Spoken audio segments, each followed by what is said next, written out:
مشکلات پیدا کرتے رہے۔ عبداللہ بن ابی جیسے منافقین نے مسلمانوں کے اتحاد کو نقصان پہنچانے کی کوشش کی، مگر نبی کریم نے ان کے خلاف فوری انتقامی کارروائی کے بجائے صبر و حکمت سے کام لیا تاکہ اسلام کی تعلیمات پر آنچ نہ آئے۔ جنگ بدر میں قریش کے کئی سردار قیدی بنائے گئے۔ صحابہ چاہتے تھے کہ ان سے بدلہ لیا جائے، مگر نبی کریم نے صبر کا مظاہرہ کرتے ہوئے قیدیوں کے ساتھ نرمی کا حکم دیا اور کئی قیدیوں کو فدیہ یا تعلیم کے بدلے رہا کر دیا۔ خیبر کی فتح کے بعد نبی کریم نے حضرت صفیہ رضی اللہ عنہ سے نکاح کیا، جو پہلے یہودی قبیلے کی ایک معزز خاتون تھی۔ نبی کریم نے ان کے ساتھ انتہائی شفقت اور نرمی کا برتاؤ کیا، حالانکہ ان کے قبیلے نے مسلمانوں کے خلاف بہت سازشیں کی تھی۔ یہ واقعہ بھی صبر اور اخلاق کی اعلیٰ مثال ہے۔ نبی کریم کے قریبی رشتہ دار ابو لہب اور ان کی بیوی ام ضمیر آپ کو طرح طرح سے تکلیفیں دیتے تھے۔ وہ آپ کو راستے میں کانٹے بچھاتے تھے اور آپ کی توہین کرتے، مگر نبی کریم نے کبھی بد دعا نہ دی بلکہ صبر کا مظاہرہ کیا۔ بعد میں سورہ لہب نازل ہوئی جس میں ان کے انجام کا ذکر کیا گیا۔ صلح حدیبیہ کی شرائط بظاہر مسلمانوں کے خلاف لگ رہی تھی، مگر نبی کریم نے صبر اور دور اندیشی سے اسے قبول کیا۔ بعد میں یہ معاہدہ فتح مکہ کا پیش خیمہ بنا اور ثابت ہوا کہ نبی کریم کا صبر در حقیقت ایک حکمت عملی تھی۔ جب نبی کریم نے مدینہ ہجرت کا فیصلہ کیا تو راستے میں کئی مشکلات کا سامنا کرنا پڑا۔ قریش نے آپ کو قتل کرنے کی سازش کی، مگر آپ نے صبر و استقامت سے کام لیا اور اللہ پر بھروسہ رکھا۔ ہجرت کے دوران غار سور میں حضرت ابو بکر کے ساتھ چھپے رہے۔ جب حضرت ابو بکر پریشان ہوئے تو نبی کریم نے فرمایا، غم نہ کرو، بے شک اللہ ہمارے ساتھ ہے۔ یہ اللہ پر توکل اور صبر کی اعلیٰ مثال ہے۔ مدینہ پر کفار، یہودیوں اور قبائل نے مل کر حملہ کیا اور کئی دن تک مسلمانوں کو محاصرے میں رکھا۔ شدید بھوک اور سردی کے باوجود نبی کریم نے صبر کیا اور صحابہ کو بھی صبر کی تلقین کی۔ اسی دوران اللہ تعالیٰ نے مدد بھیجی اور کفار بغیر جنگ کیے واپس چلے گئے۔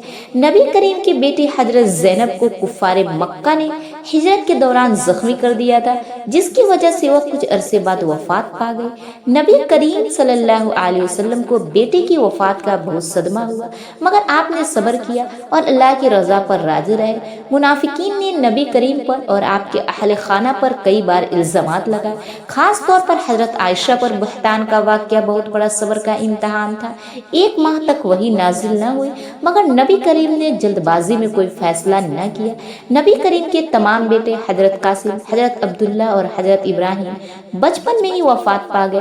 خاص طور پر حضرت ابراہیم کی وفات پر نبی کریم کے آنکھوں سے آنسو بہہ نکلے، مگر آپ نے صبر کرتے ہوئے فرمایا، آنکھ اشک بار ہے، دل غمگین ہے، لیکن ہم وہی کہیں گے جو ہمارے رب کو پسند ہو۔ یہ صبر اور رضا بالقضاء، اللہ کی مرضی پر راضی رہنے کی بہترین مثال ہے۔ فتح مکہ کے موقع پر نبی کریم نے ان تمام لوگوں کو معاف کر دیا جنہوں نے برسوں تک آپ کو اذیت دی تھی۔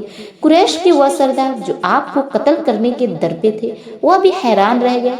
آپ نے فرمایا، آج تم پر کوئی گرفت نہیں، جاؤ تم سب آزاد ہو۔ یہ صبر و تحمل کی ایسی مثال ہے جو تاریخ میں نہیں ملتی۔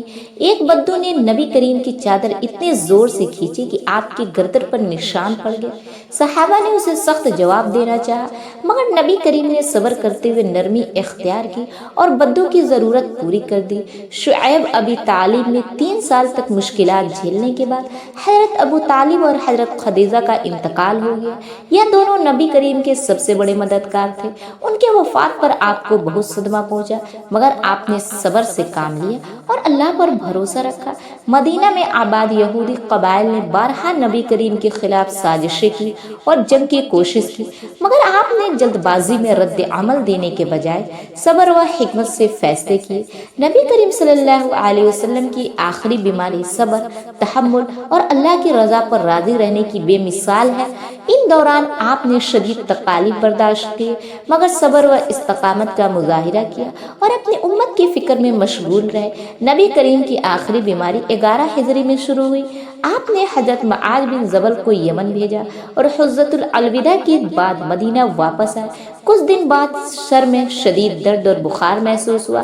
بخار اتنا شدید تھا کہ جسم تپنے لگا۔ آپ نے بیماری کے باوجود مسجد میں جا کر نماز پڑھائی اور امت کو دین پر ثابت قدم رکھنے کی تاکید کی۔ بیماری کے دوران نبی کریم نے بار بار اللہ کی حمد و ثنا بیان کی اور فرمایا، مومن کو جو بھی تکلیف، بیماری، غم، پریشانی یا دکھ پہنچتا ہے، اللہ اس کے بدلے اس کے گناہ معاف کر دیتا ہے، یہاں تک کہ اگر اسے ایک کانٹا بھی چبھ جائے۔ حضرت عائشہ رضی اللہ عنہ فرماتی ہیں کہ نبی کریم کو اتنا شدید بخار تھا کہ ہاتھ لگانے سے لگتا تھا جیسے آگ پر رکھا ہوا ہو برتن ہو، مگر آپ صبر کے ساتھ اللہ کا ذکر کرتے رہے۔ نبی کریم بیماری کے باوجود مسجد میں آتے رہے، لیکن جب زیادہ کمزوری ہو گئی تو حضرت ابو بکر کو حکم دیا کہ وہ نماز کی امامت کرائے۔ آپ بار بار امت کے لیے دعا کرتے اور فرماتے، نماز کا خیال رکھو اور غلاموں کے ساتھ اچھا سلوک کرو۔ یہ اس بات کا ثبوت ہے کہ بیماری میں بھی آپ کی سب سے بڑی فکر اپنی امت تھی۔